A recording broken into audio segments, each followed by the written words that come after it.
Olha, na vez passada, na última segunda-feira, a gente fez uma geral aqui, uma introdução sobre o transtorno de personalidade, né? Aliás, são transtornos de personalidade e são vários tipos de personalidades com esses transtornos, né? A gente viu no geral, na segunda-feira, que o transtorno de personalidade é um comprometimento grave do caráter da pessoa. E nós vimos também que ela não se caracteriza pelo surgimento de distúrbios mentais, né? Delírios, alucinações, né?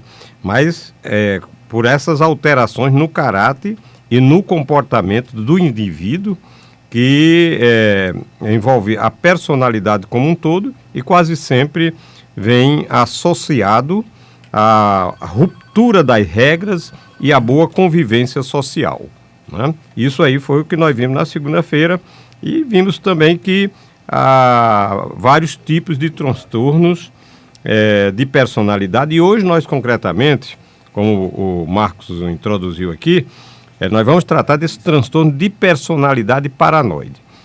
Nós todos conhecemos muitas pessoas que elas têm uma sensibilidade excessiva quando são contrariadas ou rejeitadas, ou se sentem rejeitadas. Essas pessoas realmente dão uma reação, né? Mostrando um comportamento rancoroso quando elas são contrariadas, né?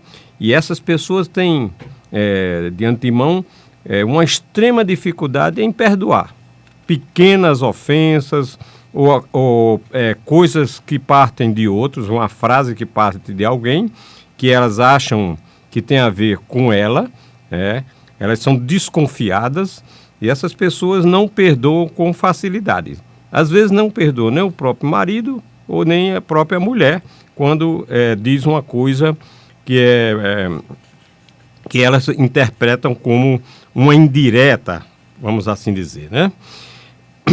Desconfiança excessiva, né? É outra característica dessas pessoas. As pessoas desconfiam de tudo, elas exageram e distorcem qualquer acontecimento que ocorre em seu redor, partindo de outras pessoas, inclusive pessoas do seu bem-querer, né?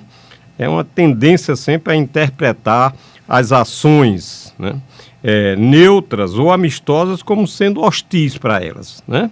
Acham sempre que as pessoas estão falando mal dela, sem isso incorrer naquela coisa que a gente chama do delírio, né? Da ideia delirante. As pessoas, isso aí que a gente vê muito na esquizofrenia, mas são pessoas que não têm um distúrbio mental, mas que sempre desconfiada, né? Principalmente nas ações dos outros para com elas.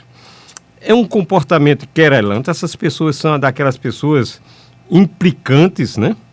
A gente está falando tudo isso aqui porque no nosso dia a dia, né, a gente se encontra, às vezes, na nossa própria família, no nosso trabalho, né, na escola, com esses tipos de pessoas, de indivíduos com essa personalidade paranoide. E a gente tem de aprender a conviver com ela. A gente tem que entender, né, que essas pessoas são assim porque elas têm um transtorno de personalidade e que não se corrige, né, ao longo de toda a vida. Então, o melhor, já que não tem cura, né, mesmo que a pessoa passe por um tratamento, uma psicoterapia, elas vão ser sempre daquele jeito, né? Desconfiadas, rancorosas, incapazes de perdoar, sempre suspeitando dos outros, né? Então, são essas características, né? Elas sempre acham que os outros praticam injustiças contra elas, né? Às vezes as pessoas têm a melhor intenção de ajudar, mas elas interpretam isso como, olha, vocês estão me fazendo uma injustiça, né? Quando o outro não começa, não entende por quê. Não, eu queria só ajudar, mas ela disse que eu estou fazendo isso para o mal dela, né? E aí essas pessoas vivem suspeitam de tudo, né? Inclusive na relação marido e mulher, né? Às vezes os casais, os cônjuges são fiéis uns aos outros, mas pode acontecer, ou o marido ou a mulher começar a falar: será que você está me traindo? Ah, você está saindo demais, né? Com quem é que você está se encontrando? No seu trabalho, com as relações com as pessoas do sexo oposto, né? Quer dizer, às vezes essas personalidades paranoides, né? Elas começam a destruir o próprio casamento a partir dessas suspeitas infundadas sobre a infidelidade sexual do cônjuge ou do parceiro, né? Geralmente, quando um parceiro no relacionamento afetivo ela tem essa personalidade paranoide, geralmente esses casais não vivem bem porque sempre há uma implicação diariamente em relação à fidelidade, em relação à lealdade do parceiro para com o outro, né?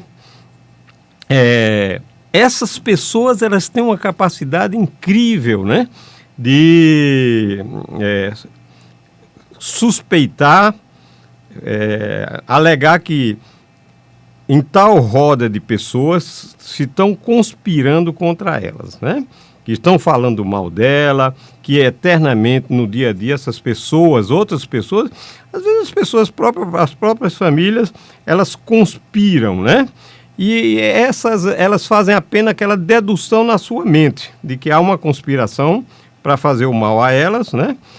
Mas elas não apresentam nenhum fato real de que realmente essa conspiração existe, né?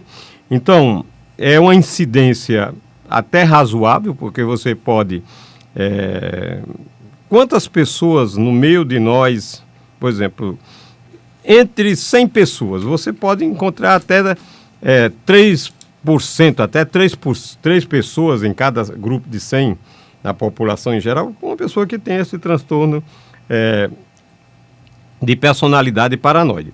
E isso a gente está dizendo, porque é bom sempre ressaltar, né, que no nosso meio você pode encontrar uma pessoa com um transtorno de personalidade e essa convivência, porque na maioria dos casos essas pessoas são imodificáveis, essas pessoas não mudam o jeito dela ser, o jeito dela se relacionar, e aí a gente tem que aprender a conviver com essas pessoas. Ok, antes de iniciarmos aqui as perguntas, tem um ouvinte que quer participar aqui do nosso quadro hoje, ela não quer se identificar, né? Ela quer dar a sua contribuição a esse assunto de hoje. Pois não, bom dia, pode ficar à vontade. Bom dia. Olha, é o seguinte, há 5 anos eu fui diagnosticada com esse transtorno. Agora, assim, grau leve, eu apresento uma sensibilidade excessiva a contratempos e rejeições. Eu tenho, assim, uma capacidade de interpretar erroneamente atitudes das pessoas com motivos desdenhosas. Mas eu respeito muito o doutor Salomão, eu admiro bastante o trabalho dele, achei ele uma pessoa muito humana. Mas, assim, no último debate dele, na última palestra, ele falou a respeito de mau caratismo.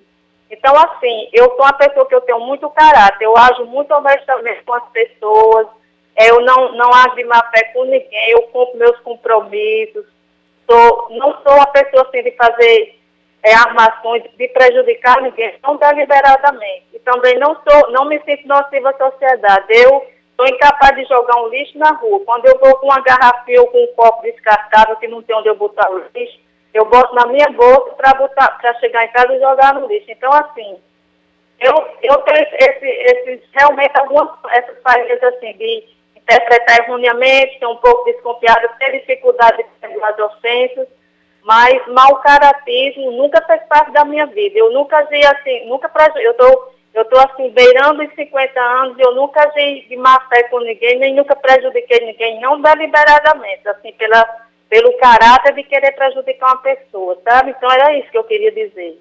Ok, muito obrigado pela sua participação. Quer complementar alguma coisa, doutor Salomão? É muito bom, porque, olha, quando a gente fala de transtorno mental ou transtorno de personalidade, Marcos, é muito bom saber qual é a capacidade do indivíduo tem de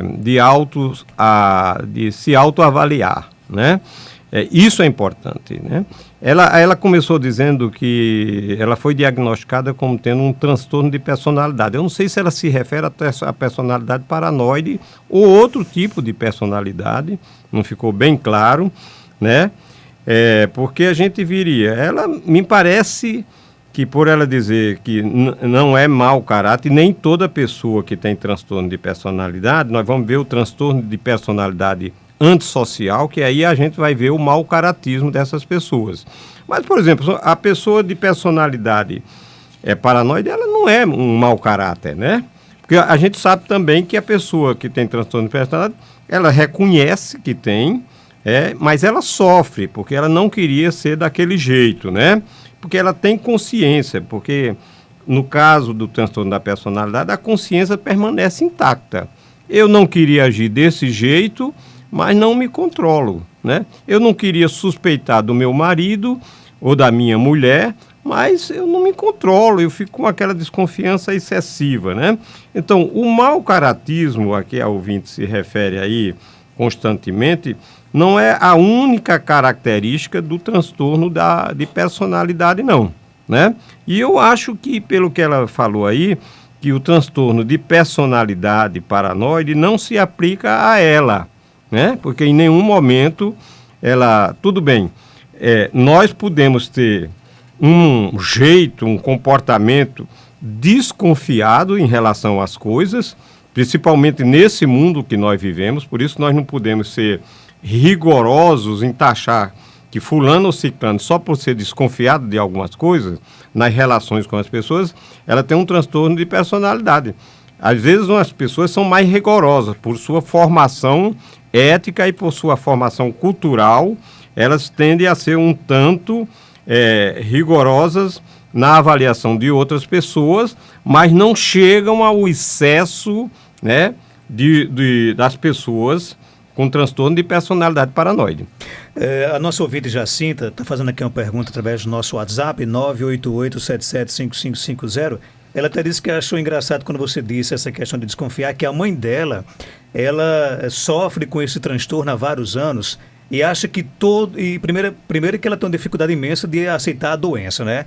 Ela acha que todo mundo está contra ela, até os próprios médicos querem o mal dela. Isso, ela quer saber como é que ela faz para poder amenizar o sofrimento da mãe dela, nesse caso. Olha, primeiro saber, Marcos, é muito importante, a mãe dela, quantos anos tem a mãe dela? Será que a mãe dela sofre de transtorno de personalidade? Ou a mãe dela tem algum outro... uma outra condição mental, vamos supor assim, a doença de Alzheimer, ou a demência vascular, que é uma característica, né, dessas pessoas com demência, os delírios, né? Aí vem a psicose mesmo já de você desconfiar, né? Muito comum em pessoas idosas, aposentadas, ela dizer, roubaram meu dinheiro. E foi você, dizendo com a filha, né? Isso aí é um fato comum entre os idosos que têm mais de 65 anos e que são diagnosticados com algum tipo de demência mental. Alzheimer, demência vascular e outras demências, né? A Paloma Leise pergunta aqui no Facebook, o que é que tem a ver esse tema com a síndrome do pânico? Não, não tem nada muito. Agora, a personalidade paranoide, né, ou outros tipos de personalidade, pessoas com transtorno de personalidade, elas podem ser também acometidas de transtorno de pânico, né? Isso aí são coisas à parte, são comorbidades, né, que se juntam às vezes numa mesma pessoa. A Ana Cristina pergunta como é que o indivíduo que tem paranoide toma as suas decisões?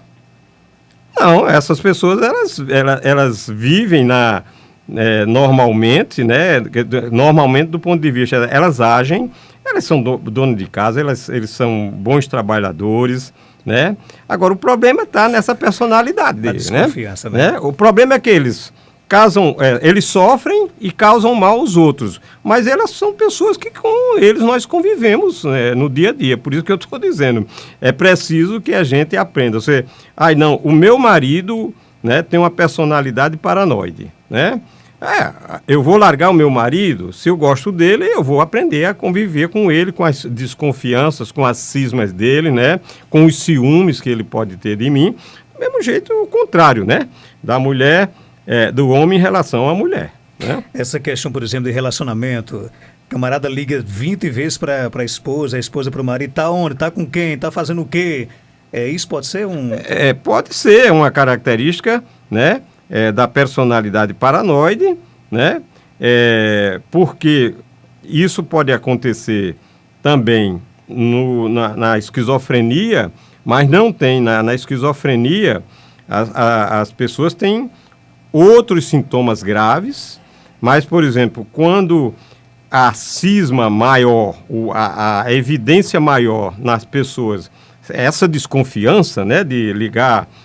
não espero que não seja o seu caso, né, Marcos? Então é o seguinte, quando você tem uma mulher, porque geralmente a paranoide, ela atinge mais os homens, né? Geralmente são os homens que eles são os mais cismados, mais desconfiados, né? Então é o seguinte, se você liga 20 vezes para sua mulher, para saber onde é que ela está, de onde ela foi, para onde foi, quando é que chegou, por que está demorando 5 minutos, né? Aí é bom a gente pensar no transtorno da personalidade paranoide. O Vitor pergunta, essa paranoia é adquirida ou o sujeito já nasce com ela? É a formação do caráter da pessoa, né? A formação da personalidade do indivíduo, né? Você começa muito cedo, como eu disse, mas, por exemplo, nos primeiros anos, quando criança... Você não vai caracterizar que uma criança com menos de 8 anos de idade, ela tem uma personalidade paranoide. Ela pode ter um distúrbio de personalidade que é diferente, né, do transtorno de personalidade. O distúrbio de personalidade em crianças, né, eu falei uma coisa errada, distúrbio de conduta em crianças, ele pode ser tratável, ele pode ser corrigido. Quando a pessoa tem... A tendência de desenvolver a personalidade, né? Qualquer tipo de personalidade, seja ela paranoide, seja ela psicopata, como se diz, se a gente começa desde criança a corrigir os defeitos de conduta em nossas crianças, a gente consegue evitar uma complicação maior dessas pessoas na fase adulta. Tem mais pergunta, o ouvinte disse que tem o famoso lundu, né? E às vezes muda de repente de humor, e isso já tem lhe prejudicado em várias coisas. Ela quer saber como pode fazer para melhorar e se tem alguma coisa a ver com essa questão da personalidade paranoide. Pois essas questões do lundu a gente vai ver em outros tipos de personalidade, né? É bom que a pessoa que fez a pergunta aí fique atenta para isso, né? Porque existem essas pessoas que é também um transtorno de personalidade que são caracterizadas por esses lundus. Eu quero só dizer o seguinte, que por se tratar de personalidade, o transtorno é de personalidade, ele não é um transtorno mental. E transtorno de personalidade, a interferência que se pode fazer desde criança, quando a gente vai percebendo a conduta das nossas crianças, vai tendendo, com a ajuda de uma equipe multidisciplinar, de professores, de assistentes sociais, de psicólogos e até mesmo de médicos e de psiquiatras, a gente vai tentando, né, contornar aqueles aspectos mais agravantes na criança da sua conduta enquanto isso. Agora, se você pega uma personalidade, né, uma personalidade paranoide já consolidada, pessoa que já está com mais de 45 anos de idade, essas pessoas, mesmo com um tratamento psicoterápico, mesmo com a orientação sobre conduta, sobre comportamento, essas pessoas mudam muito pouco. E se tratando de pessoas idosas, essas daí praticamente não mudam quase nada. O Tiago Martins quer saber se o transtorno de personalidade paranoide pode passar de mãe para o filho. Não, certo? Uma coisa é o seguinte, pessoas que têm ou o pai ou a mãe com esquizofrenia, né? Essas pessoas, elas herdam traços para a sua personalidade que podem, né, destacá-las na fase adulta como personalidades paranoides. Por exemplo, por isso que eu digo, o indivíduo ele tem a percepção, vai adquirindo valores, no caso assim, valores patológicos. Se papai ou mamãe é esquizofrênico, né, tem delírios, tem alucinações, eu posso absorver no meu crescimento esses traços, né, que se tornam não traços psicóticos, mas traços de formação na minha personalidade paranoide. Ok, tem uma pergunta aqui, nosso ouvinte ela faz um relato aqui, mas só para resumir, a sogra dela teve depressão pós-parto e depois ficou com esse sentimento de que se ela vê alguém rindo, por exemplo, acha que está rindo dela. Ela quer saber se medicamento resolve isso. Isso aí seria uma boa consulta psiquiátrica, porque essa pessoa pós-parto, você pode desenvolver uma depressão pós-parto, né? Pode desenvolver uma psicose, né? E tanto os dois, ou as duas coisas juntas, a psicose depressiva, ou a depressão com psicose, e a própria psicose, só isoladamente, todos os dois são objetos de tratamento e muito dos casos, né? Porque a gente às vezes pensa, psicose pós-parto, ou depressão pós-parto. A maioria disso significa que a pessoa desenvolveu uma doença mental, às vezes uma esquizofrenia, às vezes um transtorno bipolar, no momento do parto, quer dizer, no período da gravidez ou no período pós-parto. Pode se desenvolver uma doença mental. Agora, geralmente, quando a pessoa desenvolve um mês após o parto, ela desenvolve ou depressão ou uma psicose, imediatamente tem que haver a intervenção do psiquiatra, porque na maioria dos casos tem tratamento e cura.